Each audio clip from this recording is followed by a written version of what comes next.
Hello and welcome to this tutorial.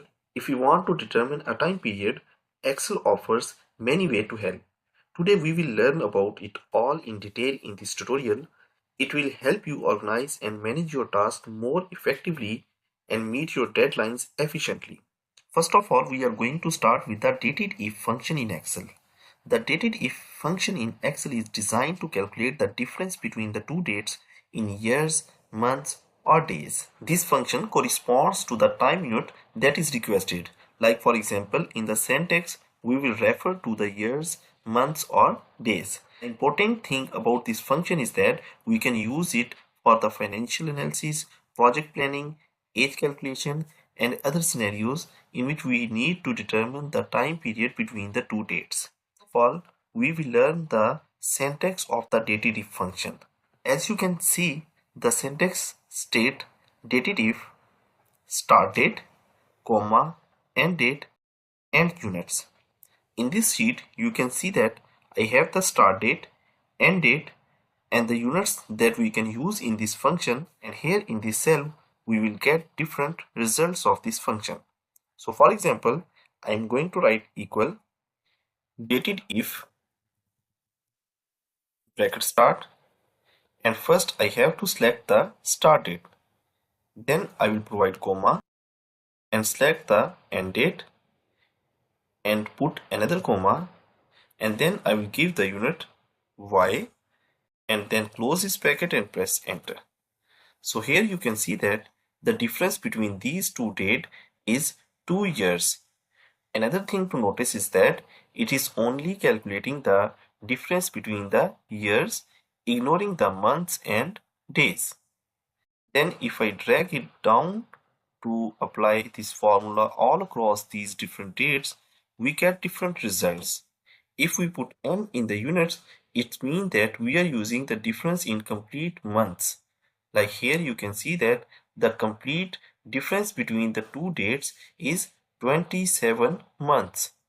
And if I provide d in the unit, then it calculates the complete number of days between the two dates.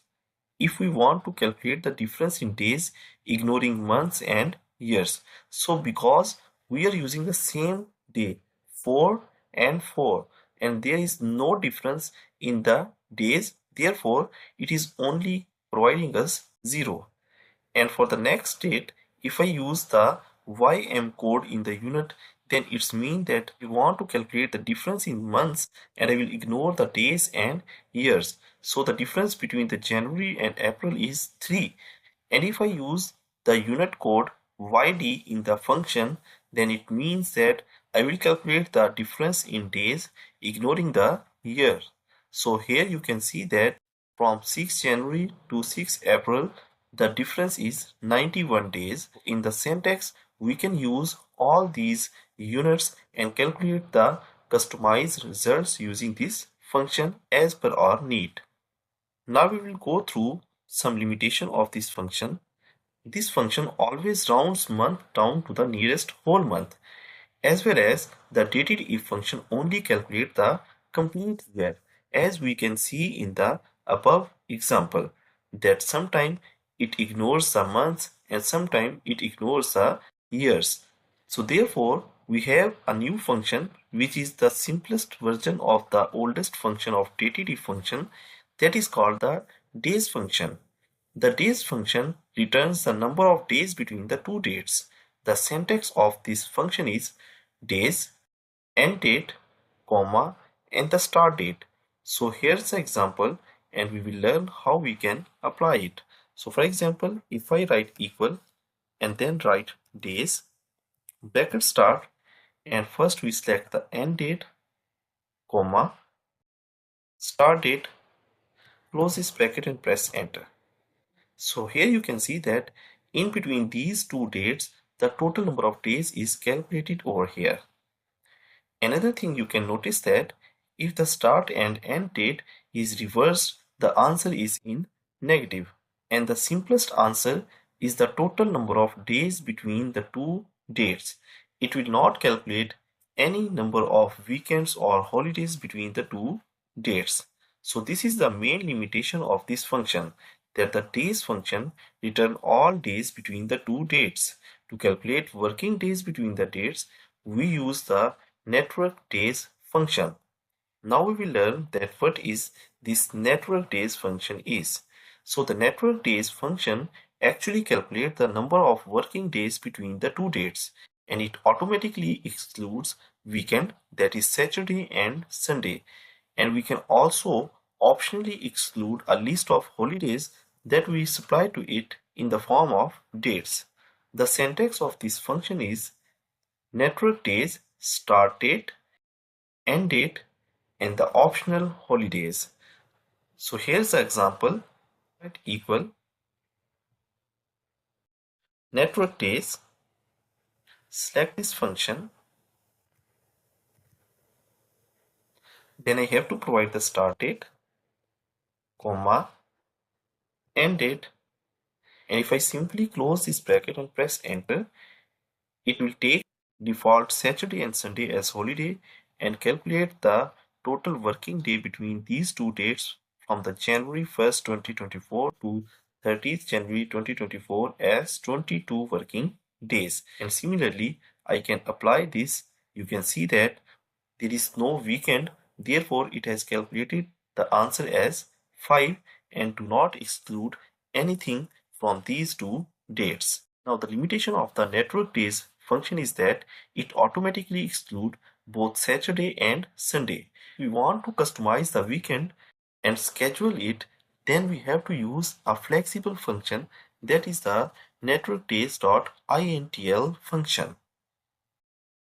Now what is this function? This function calculates the number of working days between the two dates, and we can optionally exclude the list of holidays and provide a way to specify which days of the weeks are considered as weekends. The syntax of this function is networkdays.intl bracket start date, comma, end date, comma, weekend, again comma, and holidays. For the weekend, we have to specify that which days of the week should be considered as holidays, and for holidays, we have to specify a date that is considered as non-working day. Now let's just apply this function to this date. So here I will write equal network days. I will select this function and then I will provide the start date. After this, I will put comma and then the end date. And after this, when I put comma, you can see that it is providing me different options for the holidays. So if I take this Friday only as holiday, so I will select it and then close this bracket and press enter. So you can see that from the date that from the 1st January 2024 to 30th January 2024, it is calculating 26 days as a working day, because now we only exclude Friday as a holiday. This is all from this tutorial. If you enjoyed this video, give it a thumbs up and don't forget to subscribe for more tutorials like this one. Feel free to leave your questions or suggestions in the comments below. Thanks for tuning in to Now How, and I will see you in the next video.